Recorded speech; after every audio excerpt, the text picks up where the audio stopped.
I-scan natin to kung mag-print. Scan ng black and white.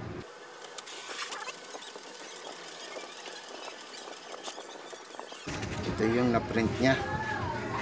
At ito yung kinopya niya.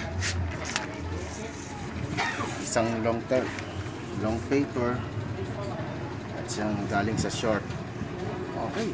Mas matingkad yung print niya dito sa scan niya. Ito yung na-print.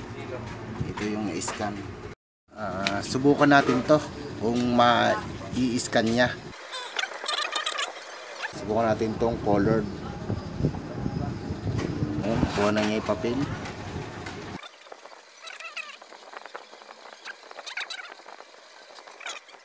Kala mo tunay yung memory card, pero huwag ka mag-alala. It is Xerox lang to. Colored talaga siya. Kunin natin yung original na pinagkopyahan. Ayan guys, yung scan niya. Na-test natin kung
Subscribe to Phoenix Emer. You can learn what you wanted to see. bali nabuksan na natin siya. Ito ang makikita natin sa labas. Naka-plastic. Kaya medyo maganda rin ang bago talaga siya at talagang parang hindi magasgasan. Makikita doon sa taas ay may nakalagay na register for product information sa HP. Print, scan, pwede ka mag-print, pwede ka mag-scan, pwede ka mag-xerox. Okay, tinanggal na natin yung plastic. Ito ngayon yung harap niya.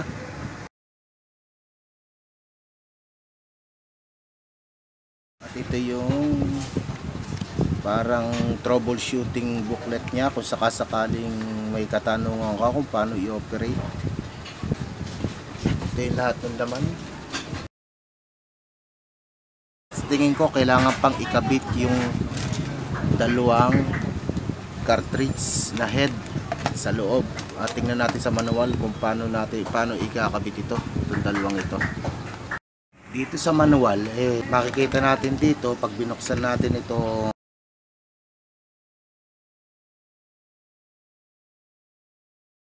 Makikita nyo may carton siya kung bago pa doon sa labas. Ito yung sinasabi dito sa unang sinasabi na tanggalin yon. Okay, pagkabukas natin tatanggalin daw yon.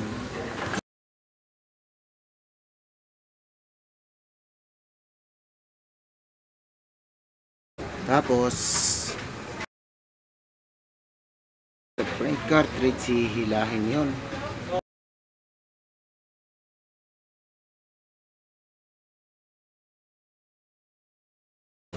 Ito na yung head. Bubuksan natin to, dalawang to. Ang unang ilalagay dito yung black cartridge sa parting kanan. Ito yung black cartridge na una mong ilalagay dito sa left. Kung sa left, dito siya. Tapos itong tricolor cartridge is pink. Dito mo lalagay sa kulay pink. Kaliwa. Ito na siya ang dalawang cartridge. Ilalagay na natin. Una nito, tatanggalin natin muna itong seal. Yung seal, ingat lang pagkatanggal ng seal.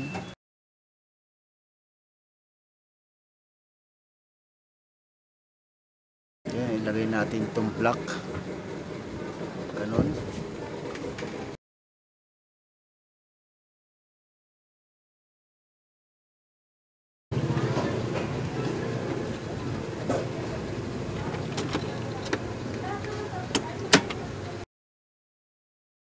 Itong pink, kulay pink. Yung pink at yung black. Tapos subukan natin power. Ito sinaksak na natin sa kuryente. Need mo lang isaray itong pinakang cover hose niya. Kung ang performance sa unang bukas, sa unang pag power on niya, kung anong mangyayari. Gumagalaw yung parang scan niya. Sa menu nito, cancel, ito siya. Stop current operation. Resume 3 and 4, black copy o color copy. Ito yung pagka black copy lang gagawin mo, black and white. Tapos ito pag color copy. Tapos ink alert, indicate the low ink cartridge problem. Ibig sabihin walang ilaw dito, kaya din makikita kung may problema na o paubos na yung ink. Okay, try natin. Subukan natin mag-scan ito.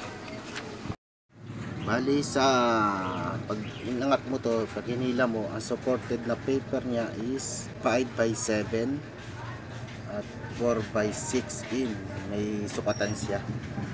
Meaning, kung nakikita nyo itong adjuster, ito yung adjuster niya. Pwede nyo isukat kung ano yung, kung gaano kalaki papel ang ilalagay niya. So ngayon, lalagay natin siya sa pinakandulo kung natin mag-print ng scan Xerox. Scan ng black and white. Ayan, ililip niya.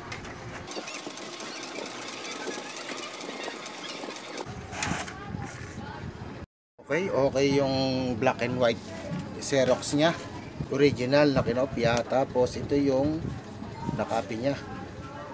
Subukan naman natin yung colored. Subukan natin to kung ma-i-scan niya,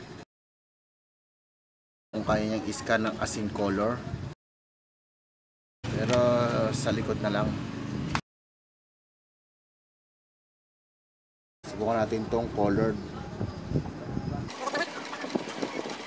Tingnan natin kung na-scan yung colored na memory card.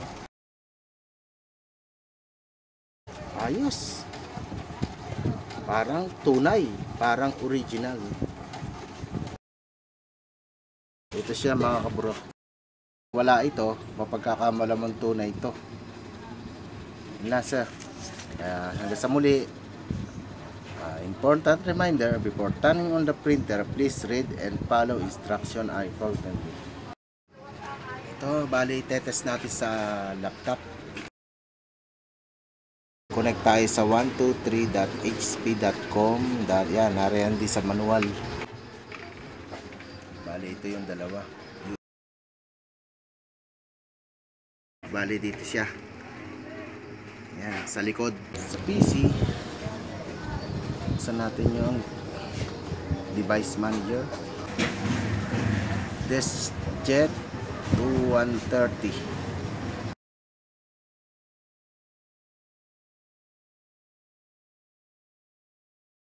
Dun sa download driver sa site, makikita natin, type natin yung model ng printer is 2131. Tapos pindutin natin yung HP printer. Download.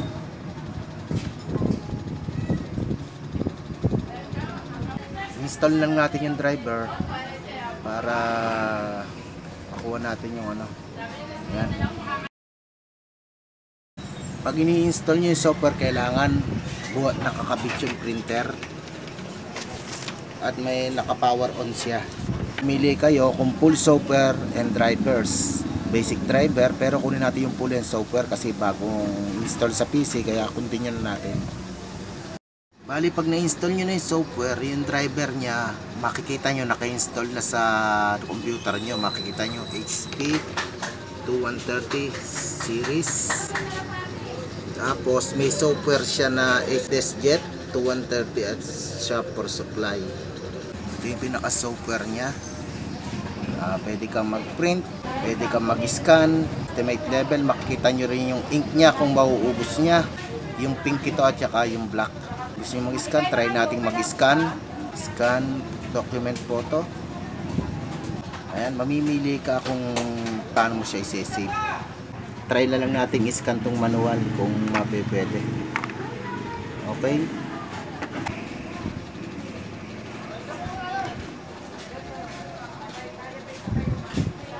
Pag ni-scan nyo, nakikita nyo yung printer, nagbi-blink yung ano. Ito yung na-scan nya. Yung manual na tinasting natin kanina. Pwede nyo i-print o magamit, o pwede nyo siya yung direct print. Ito siya. Natin kung parehas. 230, ito yung scan natin. Okay, maraming salamat sa panonood at sana may natutunan kayo kung paano i-install ang printer na 2130 sa inyong laptop. Subscribe to Phoenix Emer. You can learn what you wanted to see. Visit knowinsidegadget.blogspot.com to know more what inside this stuff and test result. Subscribe.